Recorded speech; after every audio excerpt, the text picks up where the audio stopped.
You're listening to the Naked Bible Podcast. To support this podcast, go to nakedbiblepodcast.com and click on the support link in the upper right-hand corner. If you're new to the podcast and Dr. Heiser's approach to the Bible, click on New Start Here at nakedbiblepodcast.com. Welcome to the Naked Bible Podcast, episode 311, Exodus 35 through 40. I'm the layman, Trey Strickland, and he's the scholar, Dr. Michael Heiser.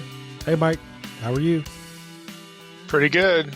We got, as we're recording this, two. Today's Friday, Saturday, Sunday. Yeah, in 2 days, really on Monday the 10th, the new school starts.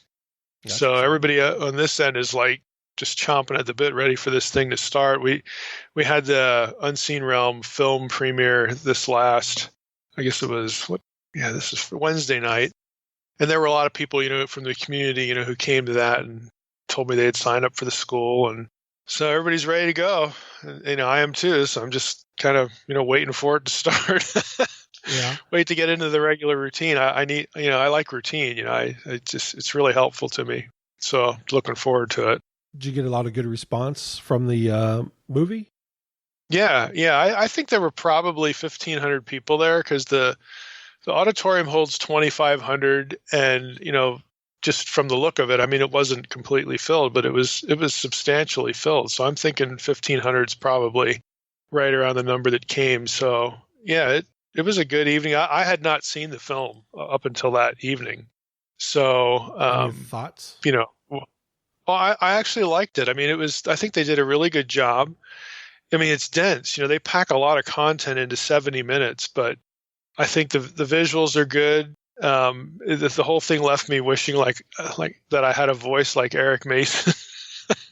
He's one of the scholars in the film that I've met years ago and have been to his frequency conference in Philadelphia, but he just sounds so good. I almost texted him during the film, like, dude, you just sound great. Why can't I sound like you? Yeah. But no, they did a good job. People seem to really enjoy it. So I thought it was a really good event. And Florida still treating you well? Yeah. We had a tornado warning last night for a few hours, but I think it was really for the next county over. We got a few winds, and we have a skylight. And so you could hear the rain a little bit more. Maury went under a table, so I guess it spooked him a little bit, but nobody else was really affected. All right, Mike. Well, hey, this is it. This is the end of the road. The last 5 chapters of Exodus. That's crazy. It's amazing. It's been probably right over a year, and I'm sure everybody needs a break from the book study. Right. Nobody's going to want to watch the 10 Commandments anymore. We've beaten it out of them. Yeah. Well, don't forget, we probably have enough. I got to send you those questions, Mike, but we probably have enough for 2 Q&A episodes covering Exodus. So at least this will wrap up the actual book itself, and then we'll have 2 more. I'm cutting off the questions. So we appreciate everybody that sent in Exodus questions, but and then after this one, we'll have 2 more of Exodus Q&A. And then that'll be it. That'll be all she wrote. So you've got to go to nakedbiblepodcast.com, go to our store, and please buy a Book of Exodus sticker or shirt. Remember, the Book of Exodus. There you go. Yeah. I love it. I love the... burn it into your memory right there. Commemorate. Yeah, I love the little logo we have on it. So we've sold actually quite a bit of shirts and stickers on the Book of Exodus. So that's fun. We should get one for Leviticus, that says something like, if we can do this book, the podcast is for real or something like that. I remember that was the challenge. Yeah. Why we picked Leviticus first. Yeah, I'm going to go back and create one for each one, so we will. But if you did get a Book of Exodus something, man, take a picture of it and hashtag it Naked Bible so we can see it out there. I'd like to see what people got or how they're using it or something. It's fun. It's just fun. Yeah. But, all right. Well, let's just jump in. Let's do it. Yeah, this is Exodus 35 to 40, as Trey said, and as we promised last week, 1 episode. And, we might as well just start with the obvious observation, to explain why we're doing it this way. And that is most of chapters 35 through 40 repeats material in chapters 25 through 31, which we went through in some detail. So we're not going to sort of reinvent the wheel and be repetitive, but I want to talk about this, fact or this, phenomenon that, why is there so much material repeated at the end of the book, that's already gone before? Like, what's the point with that? So just in general, to kind of summarize the issue, I want to jump into it this way. I'm going to read a little bit from Douglas Stewart's commentary on Exodus, and he kind of summarizes what's going on here. And then I'm going to do the same with a little bit from Pete Enz's commentary, just so again we get the feel for what it is we're looking at. So Stewart says Exodus 35 through 40 contains a high proportion of the same material already revealed in chapters 25 through 31, but not in the same order. Okay? Several factors account for this reordering, most of which will be addressed, in his commentary in detail. We're not going to get into all, the whole thing because it's quite dense. But he says foremost among these factors as to why, again, there's reordering, is the need to portray in chapters 35 through 40 how the various objects were actually constructed in order. In chapters 25 through 31, the call for Israelites to bring as donations materials out of which the tabernacle and its furnishings can be made is followed by a description of the objects themselves in the order of their importance and holiness.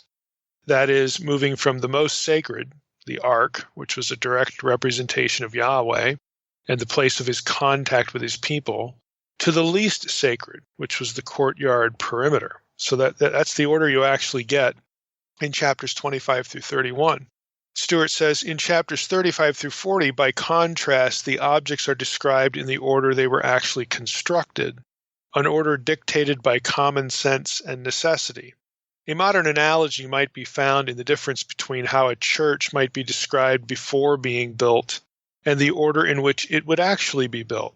If a church building committee were describing what they wanted their new church to be like, they might well start by describing the sanctuary, then perhaps certain other interior rooms, then perhaps the general external appearance, what sort of steeple or not might be desired, then the furnishings, the lighting, and other decor.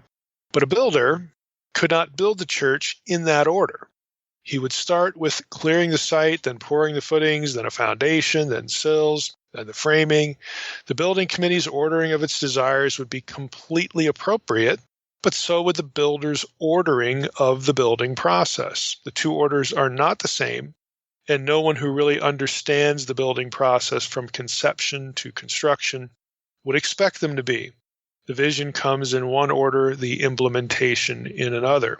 So I think that's very reasonable, and again, for Stewart to point out and probably helpful. I mean, there is a certain pragmatic difference between chapters 35 through 40 and what you read in Exodus 25 through 31. But it's more than just pragmatic construction issues as well. We're going to see that in this episode, but I want to throw in a little selection from Pete Enz's commentary here, again, to highlight the same issue, just putting things in a different way with a different angle. So Enns writes, chapters 25 through 40 manifest a basic structure. Chapters 25 through 31 record the instructions for building the tabernacle. Chapters 35 to 40, its actual building.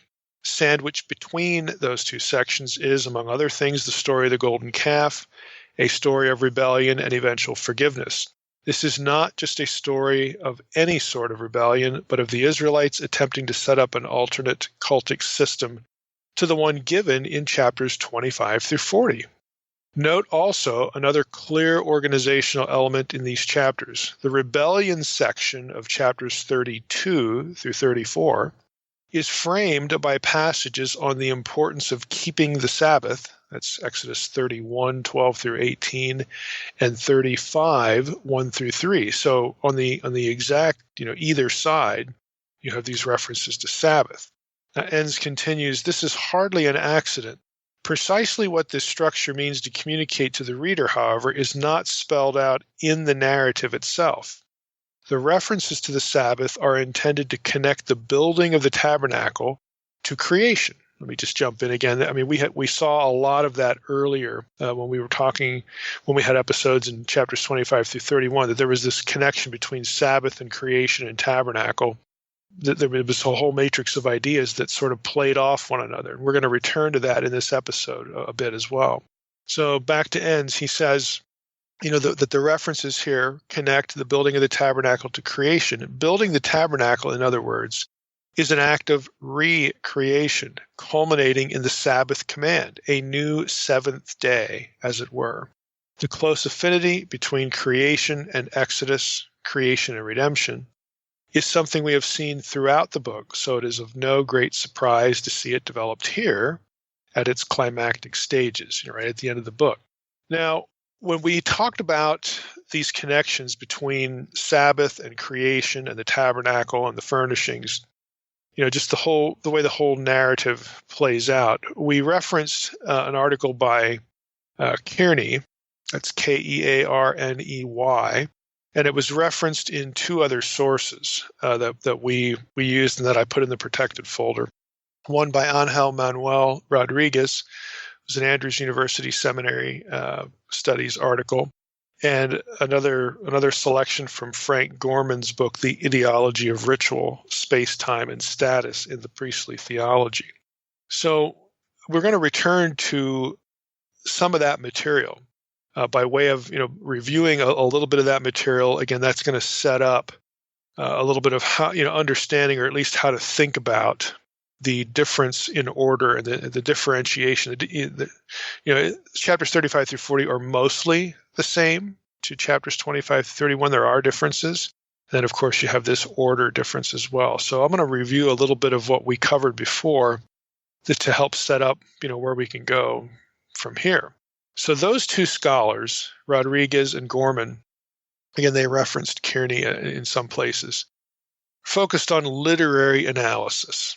They noted that we, for instance, have seen 7 speeches in Exodus 25 through 31, which are dealing with the tabernacle. And lo and behold, you also happen to have 7 utterances by Yahweh in Genesis 1 and 2, which are obviously about creation. So that's a literary comparison, just the way things are written. 7 speeches in one section, Exodus 25 to 31, 7 speeches in Genesis 1 and 2. More specifically, though, the 7 speeches giving instructions for proper activity in sacred space and for building the tabernacle parallel the 7 acts of speech in the construction of the cosmos in Genesis 1 through 2:4. So it's more than just a number. It's more than just, hey, there's 7 speeches in both things. Isn't that interesting?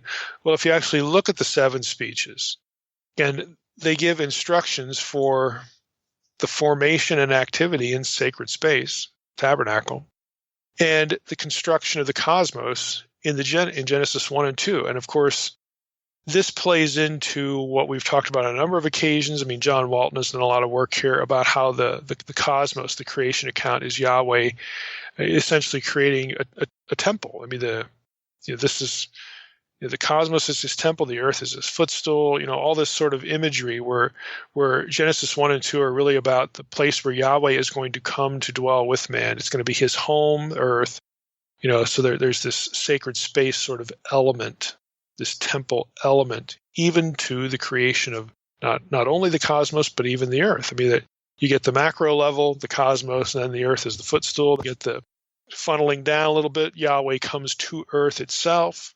Again, that becomes his living space. Specifically in Eden, it gets funneled even more in the Genesis account.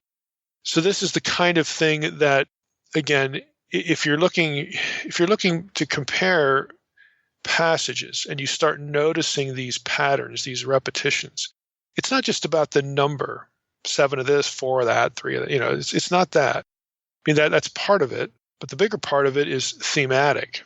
That there are conceptual and thematic connections in these repetitive cycles.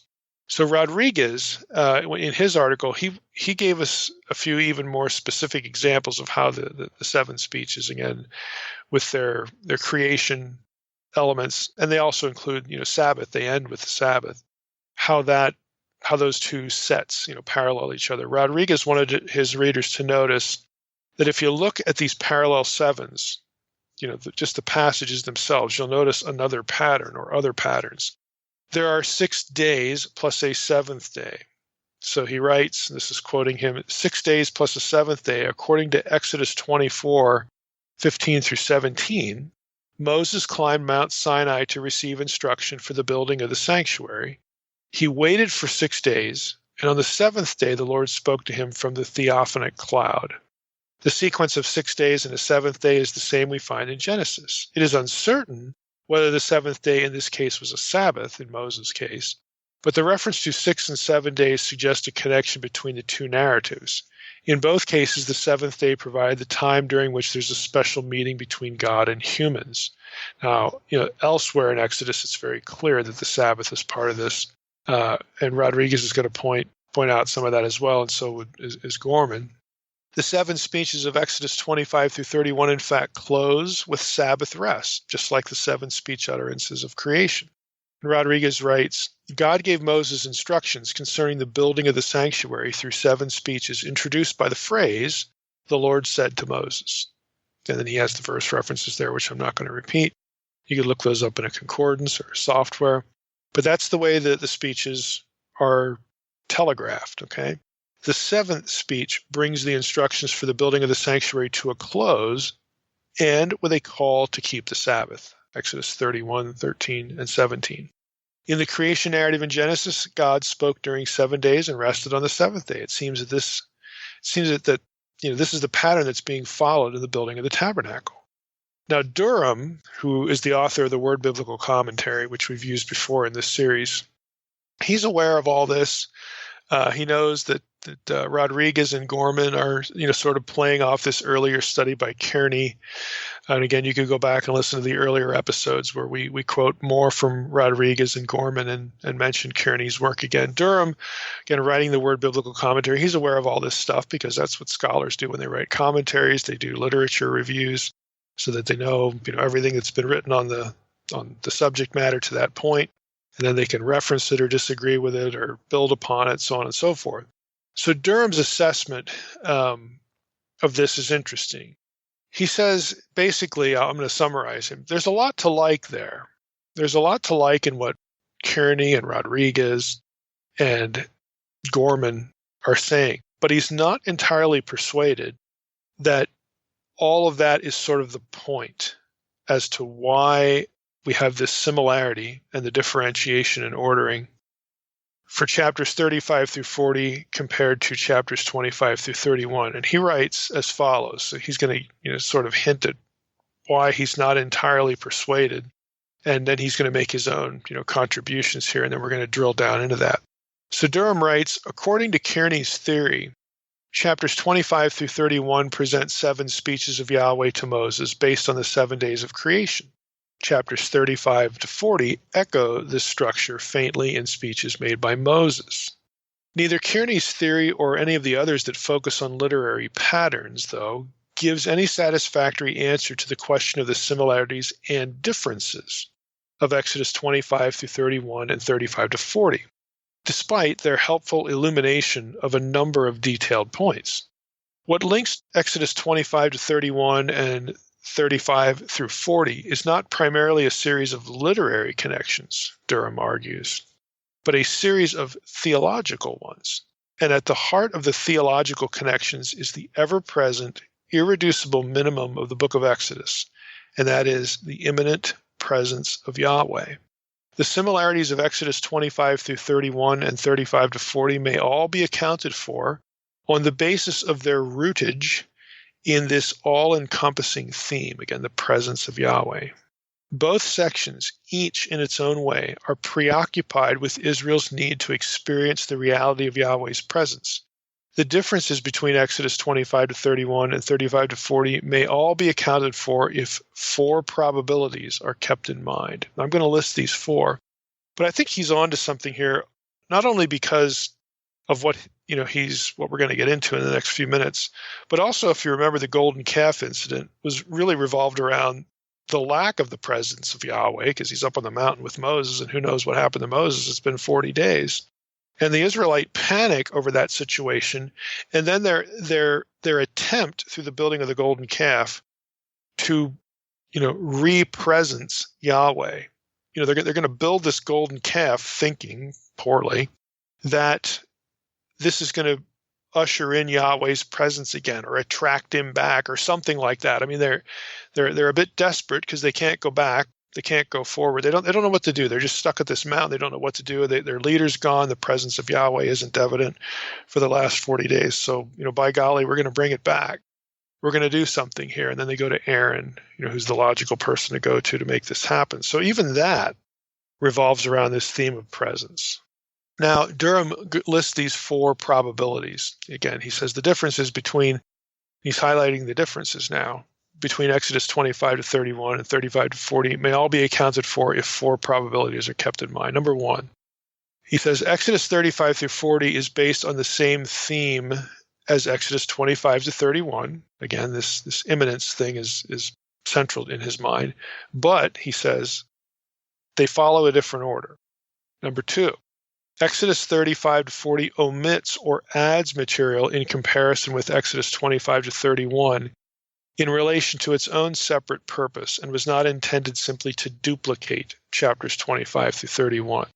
Third, the obvious repetition of parts of Exodus 25 to 31 in Exodus 35 to 40, sometimes even verbatim, is for didactic and liturgical reasons, and perhaps also by reason of genre. But again, he's more tuned into the theological stuff. So he thinks it's didactic to teach people, you learn by repetition.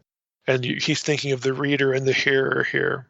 And also liturgy, that, again, these passages are going to be used in cultic ways, again, and when the cult is doing anything, whether it's offering a sacrifice or celebrating something, it's all about the presence of Yahweh and what he has done. So again, he's fixated on this presence idea.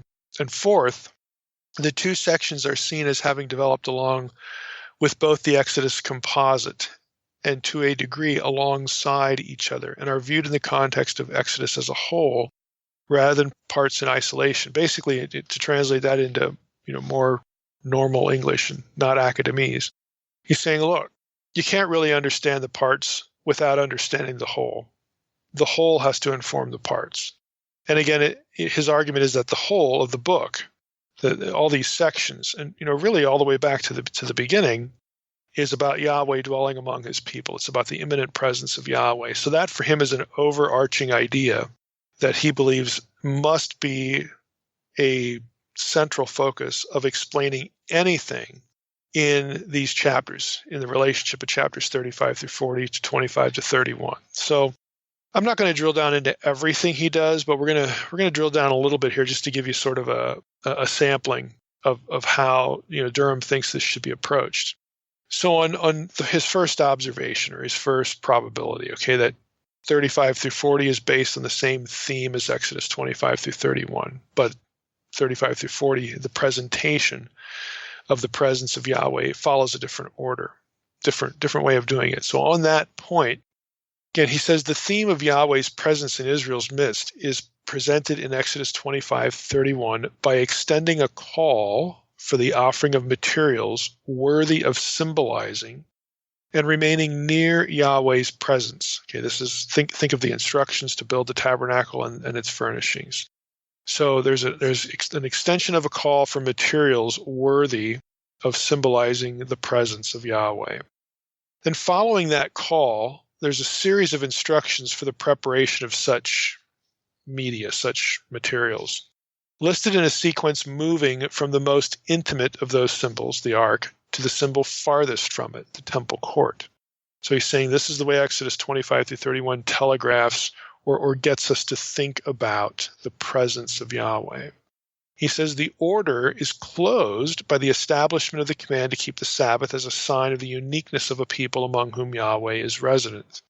Okay, God is resting, building sacred space, just like in Genesis where he was with Adam and Eve, now he's among his people. So this is Exodus 25 through 31 with centered by the theme of Yahweh's presence. Now he says this about the other chapters, 35 through 40. He says the theme of Yahweh's presence in Israel's midst is presented in these chapters in an order that begins with the Sabbath emphasis. You see, the other one ended with it. This one begins with the Sabbath emphasis. And that's Exodus 35, 1 through 3. It's the Sabbath, okay, Sabbath regulations. So it begins with Sabbath emphasis. Then it moves logically to the gathering of materials and the recognition of the artisans, to the actual construction of the tabernacle and its equipment and its court, to the preparation of the sacred vestments, what they're going to wear, of those who will minister in and join the three, the circle of nearness here, on to the erection of the tabernacle and the climactic arrival onto it and in it of, guess what? Yahweh's presence. Into this sequence have been inserted two summary sections, one dealing with the precious metals used in the fulfillment of Yahweh's instructions, and one dealing with the fulfillment of all those instructions. So he's saying, let's just take those two sort of intrusive summary sections out of the picture. He basically says 35 through 40 in a significant way inverts 25 through 31, begins with the Sabbath, and it culminates in the presence of Yahweh. Again, whereas the other one begins with the call for materials that would be associated with deity. Okay? And we talked a lot about this, with relation to objects that were made with gold and objects that were not made with gold. The gold was there to telegraph the idea of the greatest sanctity. This is where the deity lives. This is what the stuff the deity uses, most intimately or most directly, that sort of thing. So that's how Exodus 25 through 31 begins, with that sort of note about or alert, a big header that signifies that, okay, now we're going to start talking about where Yahweh is going to live among us, where Yahweh's presence is going to dwell among us. That's how chapters 25 through 31 begins, and then it ends with the Sabbath. Chapters 35 through 40 begins with the Sabbath and ends with Yahweh actually coming into or upon, in the cloud, the structure, that which was built. So again, he's saying this is how we need to understand this. It's not just these 7 cycles of utterances and the literary sevens and taking us back to he's Durham would say, look, all that's true. But the thing to really notice is the idea of Yahweh living among his people. That's how we should read why things are different, especially the order in chapters 35 through 40, as opposed to chapters 25 through 31. And even in those, those two intrusive sections that he mentions, that they're just kind of thrown in the middle there, or in different places. He says even those, one of them deals with the precious metals, the appropriate metals, and the other one is just sort of a summary of the fulfillment of Yahweh's instructions, that they did their job the way Yahweh told them to do it. So they're intrusive in a literary sense. They just show up in places and kind of mar the presentation. But he said they don't really mar the presentation if you ask yourself what they're about. They're still about presence, because even the second one about just doing your job the way God told you to do it. How many times have we seen, most recently with the golden calf episode, that Yahweh wants things done the way he wants them done and does not really tolerate improvisation. And he has reasons for that. So it's still an important section about him being among his people. Another issue, let's drill down on. Durham talks about the repetition. Again, so this is helpful, again, in Durham's mind, and I think, again, he's onto something, that we should be thinking about the presence of Yahweh to understand the different order of presentation. But what about the repetition? Durham writes this. He says, the redactor or the editor who brought Exodus into the form in which we know it must certainly have been aware of the similarities between the two sections, including the numerous points where the parallels are verbatim. How could you miss that? The fact that the repetition remains suggests some purpose for it. And given the essential nature of the theme underlying the two sections, that purpose may be understood as both didactic again, the instruction of Israel and Israel's priests concerning fundamental symbols and practices that were all too frequently either corrupted or abandoned. In other words, I'll just jump in here. In other words, he's saying, look, repetition is not only a memory aid here to get people to remember things, but repetition draws attention. So his argument is going to be, for those who are dealing with the material in a written sense and who are, most immediately involved in carrying out what it says, and not just on the ground, when they're building the tabernacle and its furniture, but the priesthood generally, who's going to be responsible for what's described in Exodus 25 through 40. The fact that so much is repeated should tell them, hey, newsflash, this is important. It's so important that we're repeating a lot of it. Even though the order is different, we're still repeating a lot of it. So, attention here. It's just a way to highlight the importance of the material. So, Durham thinks that that's probably, what's going on. And then they're also liturgical. So he says it's didactic, it's liturgical. The ordering of movement, this is Durham now, and perhaps also, the way worship is conducted, by which Israel both asserted and reinforced faith. In their liturgy, that again, the fact that these things are reported, not only are recorded twice, not only says, hey, this is important, but a lot of that stuff does involve and will involve liturgical practices. The certain objects, the ark, the altar, these are going to be associated with sacrifice, for instance, that you get. Of course, this is obviously the role of the priest. So it has a lot to do with making sure the liturgy is correct and understood when the information in Leviticus, comes around. So I think, again, he's got some decent points here, again, to help us understand this.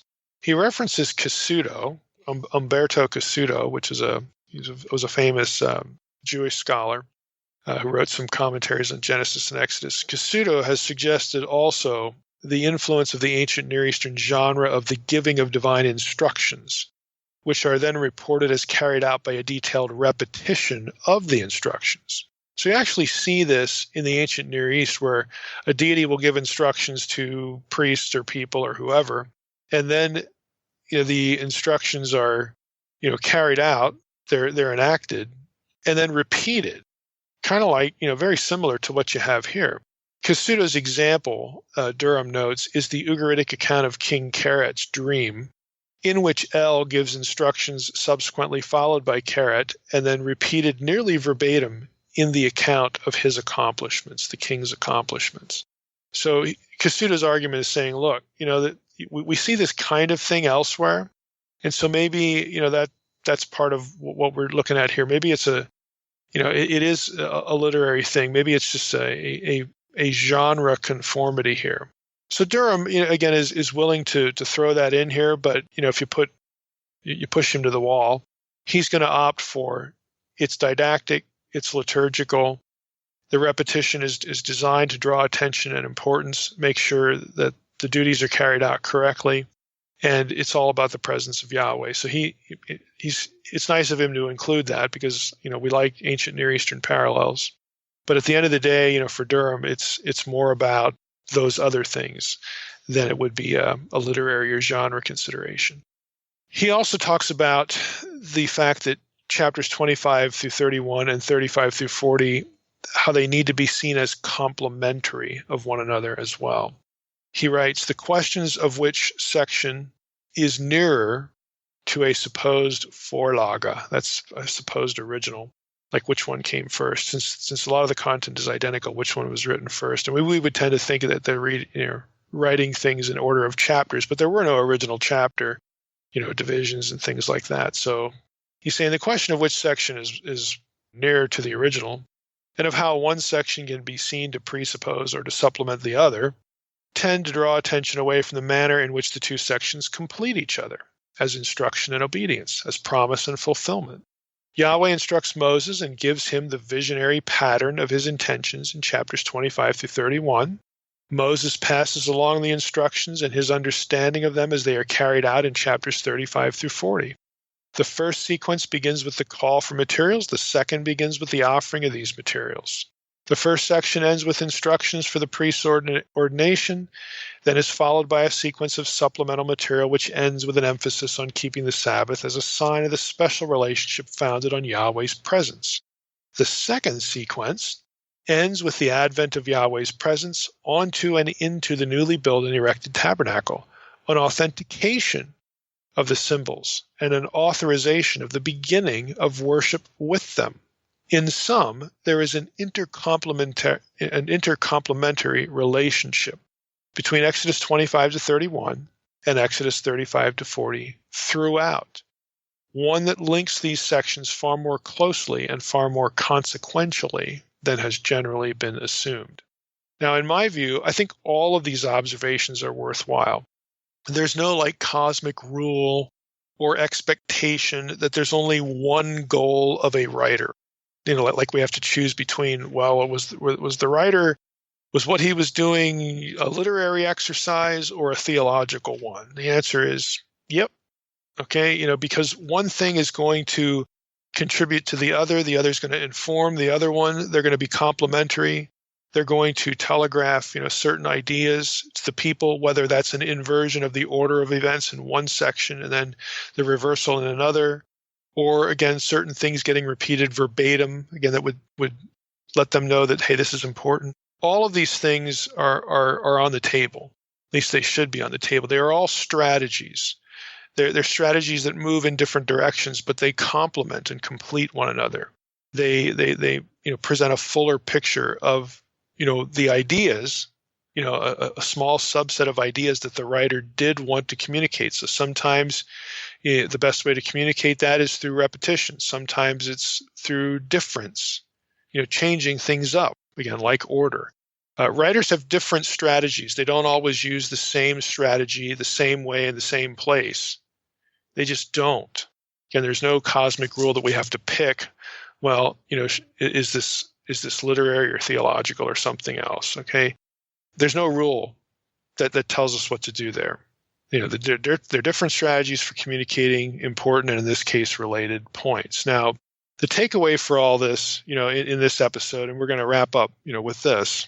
I'm going to say, a few things here. You say, well, I don't want you to think of this as Bible trivia. I don't want you to think of this as sort of, okay, we can understand, what's going on when we read these chapters. We'll remember, okay, the order is one way in chapters 25 to 31, different Exodus 35 to 40.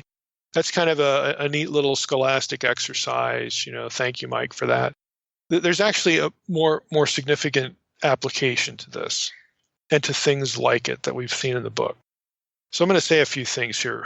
Number one, recognizing patterns helps us to discern points, themes, and ideas of central importance. In this case, creation, Sabbath, and Yahweh's presence. Okay? So again, this is why I have said in the past, you would get more out of your Bible if you read it like it was fiction, especially narrative. Because when you read fiction, you automatically assume that the writer is doing something deliberately to you, that there's intent. It's not just a travelogue. It's not just an itinerary. Okay, when you read fiction, you know that you're being played with by the writer. And so if we would go into reading narrative in Scripture that way and know from the outset, it's not just a travelogue. It's not just, a list of this and that. It's not just, the guy who wrote this was probably bored that day and wasn't thinking anything, No, the writers of Scripture are intentionally trying to do things to their readers. And they will use certain techniques to draw attention to important themes and ideas. And they use all sorts of strategies for doing this. Now, number two, the patterns are intentional. And since that's the case, they don't often conform to linear storytelling. This means that we ought not judge the coherence of a passage or even a section of a book or a section of Scripture based on our expectations of how stories should be told or how narratives should be written. In a lot of cases, we let our modern bias influence our judgment and our assessment of stuff that's in the Bible. Okay, let's just be honest. Not only didn't you write it, but the person who did write it and the hands, again, that went into giving it to us in its final form, they were thinking specific things, and they were, doing things to the text of Scripture to highlight and communicate certain ideas and themes for their audience.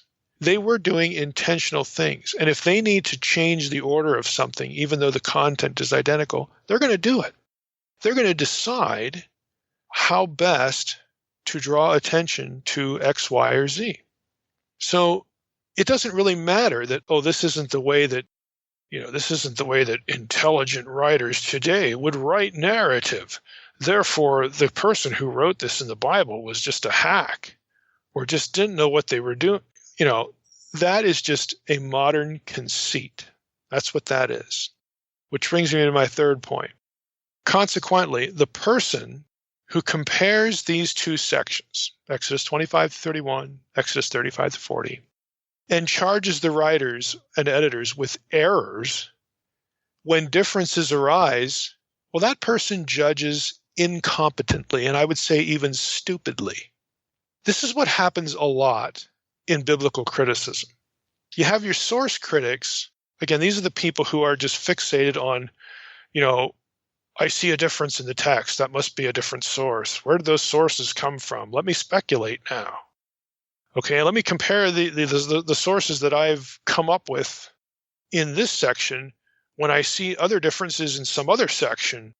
Maybe, can I match these sources up? How do I do that? And then they try, and by golly, they succeed, in their own minds. I mean, they're going to make their case, for, whatever. This is why I think JEDP is so often circular in reasoning, but, I don't want to drift off into that. But look at what's happening in that.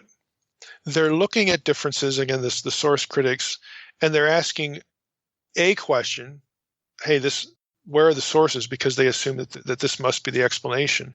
And this is why historically, the next sort of wave of biblical criticism was literary criticism, applying literary approaches to the Torah instead of the source critical thing. This is why those two schools, in the early days of critical study of Scripture, they didn't like each other.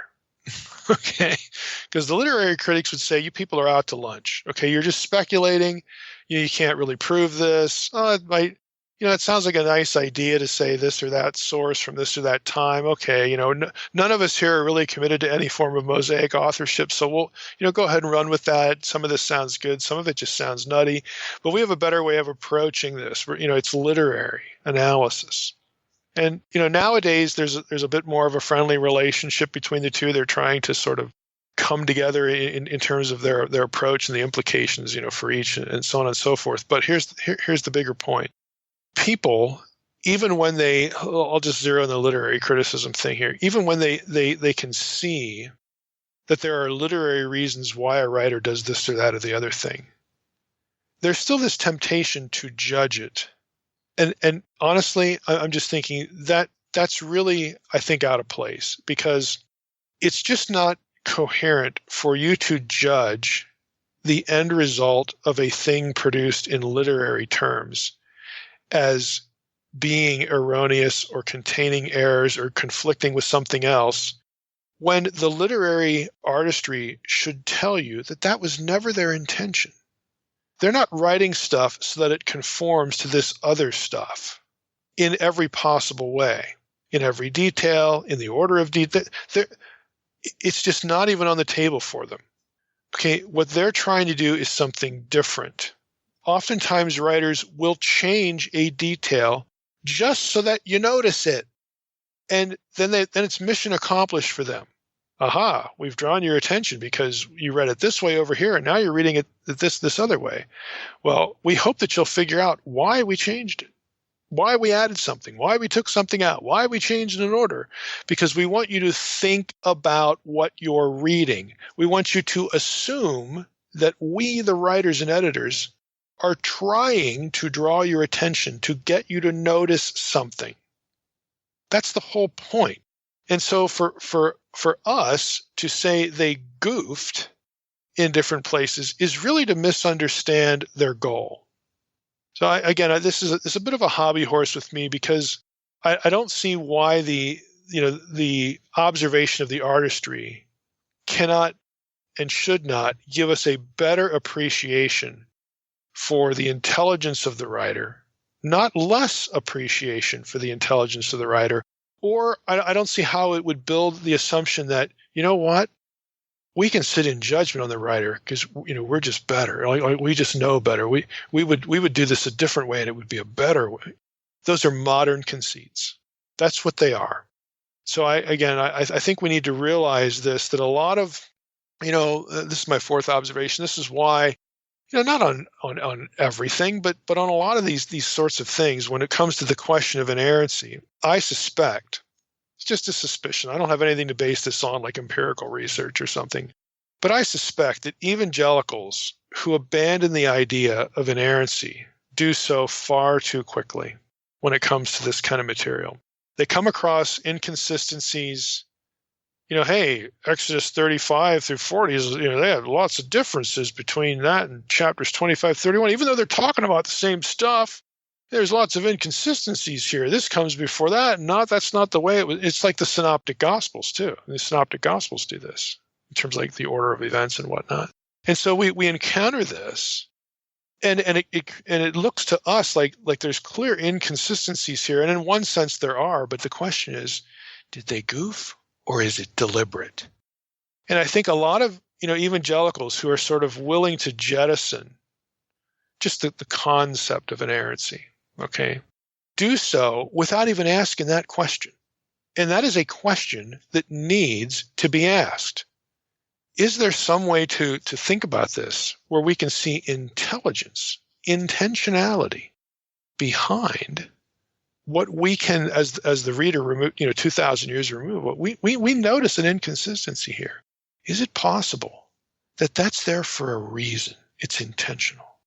And when you get into literary analysis, like we've just sort of illustrated here with these last several chapters, the answer is yeah. There are people who really invest a lot of time at a real nuts and bolts level in the text, to discern what might be the whole point here of the inconsistency. It's not a goof. It's designed specifically to draw your attention to something. So that is a question that needs to be asked, why the inconsistency might be there. So just in the book of Exodus, we've seen a number of places, this episode and other episodes where that's really what's going on. So let's not be distracted. Well, I'll end with this. Let's not be distracted by the, I use the phrase village atheist, out there on the internet. I'm sure you're going to find websites that, compare Exodus 35 through 40 and 25 to 31. Oh, look at all these errors. It's this way here and that way there. Look at these errors. Oh, just so many errors. I can't just grasp. I can't comprehend the magnitude of the stupidity of the biblical writers. Look at, they're just goofing everywhere. And those people are so underinformed that they never even ask the question, might this be intentional? And then, when you ask that question and you actually, get into scholarship and you see that, you can really build a good case that this is intentional. Then the question changes, to not how dumb was the writer, but how dumb am I, okay, to not ever have considered this possibility. But typically out there in the internet world of Bible, hating or Bible criticizing, you often don't find that level of introspection or honesty when it comes to this. And some of that's a sourcing problem. They don't look for good source. I get it. This is the world I live in all the time. So I understand that there's an exposure problem here.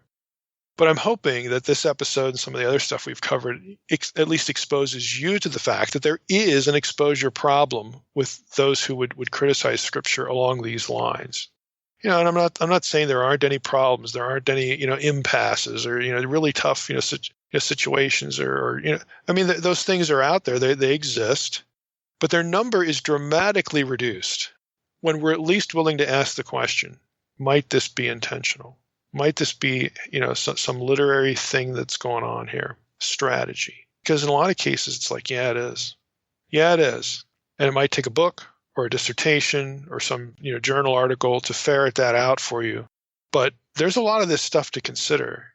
And again, I think a lot that just helps us think better about Scripture. And to me, that has apologetic value. So I'm hoping that's what you take away from this last episode. And just like that, Mike, we're done. Congratulations. Just like that. Just like that. I won't say it was a blink of an eye. Just like that. How's it feel? Feels good. I'm ready for some Q&A now, Trey. Bring it on.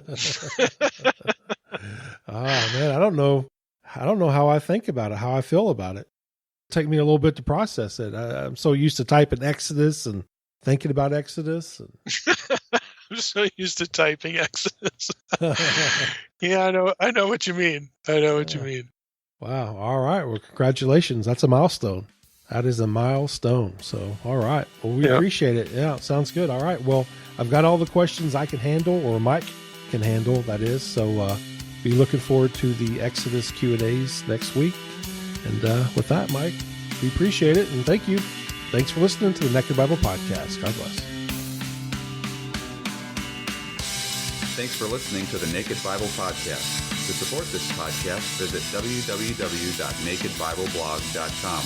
To learn more about Dr. Heiser's other websites and blogs, go to www.drmsh.com.